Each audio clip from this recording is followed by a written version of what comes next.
Today on the newscast, Israel says it will open aid corridors into Gaza as outrage grows over starvation in the blockaded territory. Get all the breaking details next. Hey folks, welcome to the Watchman newscast.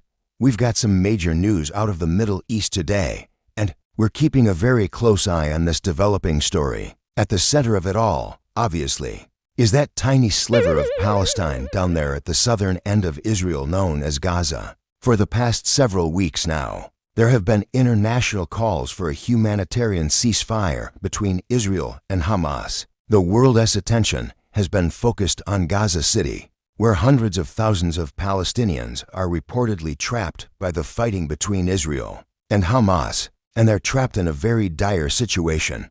We've heard about the lack of food, the lack of water, the lack of medical care in Gaza City.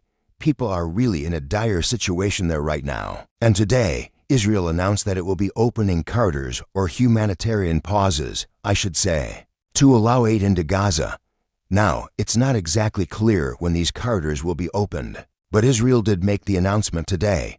Now, for its part, Hamas, surprise, surprise, turned down an offer to open up Gaza's Rafah border crossing into Egypt. Why? Because Hamas doesn't want any aid going into Gaza. What Hamas wants is more hostages from Israel. That's what they're after, in particular, for hostages who have been held by Hamas since October 7th. Hamas wants them in exchange for a 5-day humanitarian ceasefire. Israel obviously has said no. Israel says it will not negotiate with terrorists, and it will not release prisoners in exchange for hostages. So Hamas wants to play it both ways. On the one hand, they say they want to allow aid into Gaza because the Palestinian civilians in Gaza are suffering. But on the other hand, they don't actually want any aid to come in because it would help Israel. If aid is coming into Gaza, then Israel can say it has fulfilled its part of the bargain, and Israel can go back in and continue pounding Hamas inside Gaza. So again, it's a classic terrorist move, playing both sides against each other. That's what Hamas is trying to do.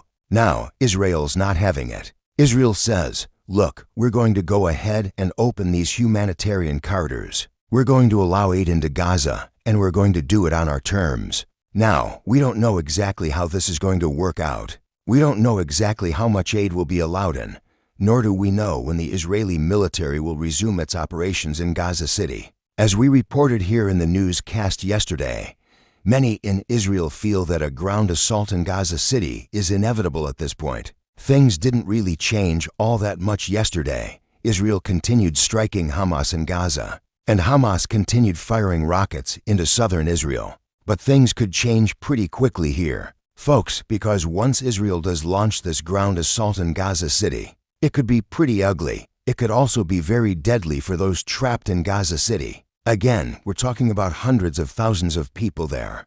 Many of them are innocent Palestinian civilians. They've been used as human shields by Hamas ever since Israel began this operation in October. So needless to say, we're keeping a very close eye on this.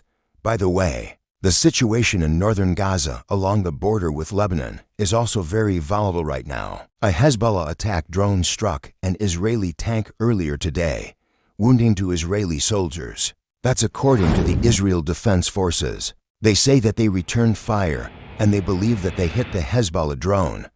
But Hezbollah is a wild card right now. The last thing Israel needs as it prepares for this possible ground assault in Gaza City is to have Hezbollah throw its hat in the ring and get involved in the fighting to the north. As we reported last week here in the newscast, there are some 40,000 Hezbollah fighters just across the border in southern Lebanon, just waiting for their orders. So folks, we'll keep a very close eye on this. I'm sure this situation in Gaza will be a major topic on tomorrow's newscast.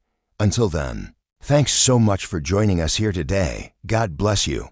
And remember, never hold your peace. Hey, everyone, thanks for checking out the newscast. If you enjoyed this episode and want to see more, make sure you go ahead and hit the like button. Click subscribe and tap the bell icon to turn on notifications for new episodes every weekday.